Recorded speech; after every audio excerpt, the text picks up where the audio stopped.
നമസ്കാരം. ഭാരത് ലൈവിലേക്ക് സ്വാഗതം. സോണിയയും രാഹുലും പ്രതികളായ നാഷണൽ ഹെറാൾഡ് കേസിൽ 661 കോടി രൂപയുടെ സ്വത്ത് കണ്ടുകിട്ടും. ഇതിനുള്ള നടപടികൾ ഇ ഡി തുടങ്ങിക്കഴിഞ്ഞു. സോണിയയും രാഹുലും പ്രതികളായ നാഷണൽ ഹെറാൾഡ് കള്ളപ്പണ കേസുമായി ബന്ധപ്പെട്ട് 661 കോടി രൂപയുടെ സ്വത്തുക്കൾ കണ്ടുകെട്ടാനുള്ള നടപടികൾ ഇ ഡി ആരംഭിച്ചു. നെഹ്റു കുടുംബത്തിന്റെ നിയന്ത്രണത്തിലുള്ള അസോസിയേറ്റഡ് ജേർണലിസ്റ്റ് ലിമിറ്റഡിന് കീഴിലുള്ള സ്ഥാവര ജംഗമ സ്വത്തുക്കൾ കണ്ടുകെട്ടുകയാണ്.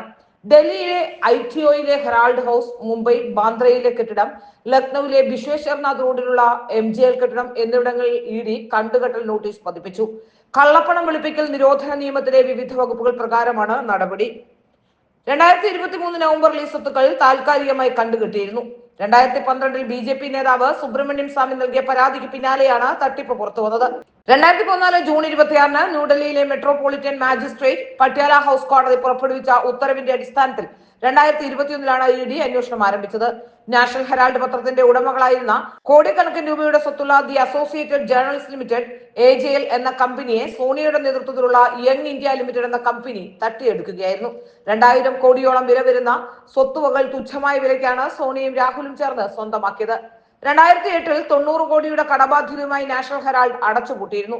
ബാധ്യത തീർക്കാൻ നാഷണൽ ഹെറാൾഡിന്റെ ഉടമസ്ഥരായിരുന്ന അസോസിയേറ്റഡ് ജേർണൽ ലിമിറ്റഡിന് കോൺഗ്രസ് 90 കോടി രൂപ വായ്പ നൽകി.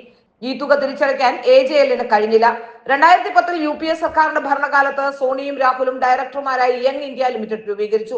ഇതോടെ കോൺഗ്രസ് നൽകിയ വായ്പ യങ് ഇന്ത്യയുടെ പേരിലേക്ക് മാറ്റി. യങ് ഇന്ത്യക്ക് പണം നൽകാനും AJLന് കഴിഞ്ഞില്ല. ഇതോടെയാണ് കോടിക്കണക്കിന് രൂപയുടെ ആസ്തി യങ് ഇന്ത്യക്ക് സ്വന്തമാകുന്നത്. 2010 കമ്പനിയുടെ കൈമാറ്റ ഇടപാടുകൾ നടന്നത്. സോണിയ, രാഹുൽ, മോത്തിലാൽ വോറ, സാം പിത്രോദ, ഓസ്കർ ഫെർണാണ്ടസ്, സുമൻ ദുബൈ തുടങ്ങിയവരാണ് കേസിൽ പ്രതികൾ. വിശ്വാസ ലംഘനം, വഞ്ചന തുടങ്ങിയ കുറ്റങ്ങൾ ചുമത്തിയാണ് പ്രതികൾക്കെതിരെ കേസെടുത്തിരിക്കുന്നത്. 2015 സോണിയും രാഹുലും ഉൾപ്പെടെയുള്ള പ്രതികൾ ജാമ്യം എടുക്കുകയും ചെയ്തിരുന്നു. കേസിൽ കോൺഗ്രസ് അധ്യക്ഷൻ മല്ലികാർജുൻ ഖാർഗെ, പവൻ ബൻസാൽ തുടങ്ങിയ നേതാക്കളെ ഇ ഡി ചോദ്യം ചെയ്തിരുന്നു.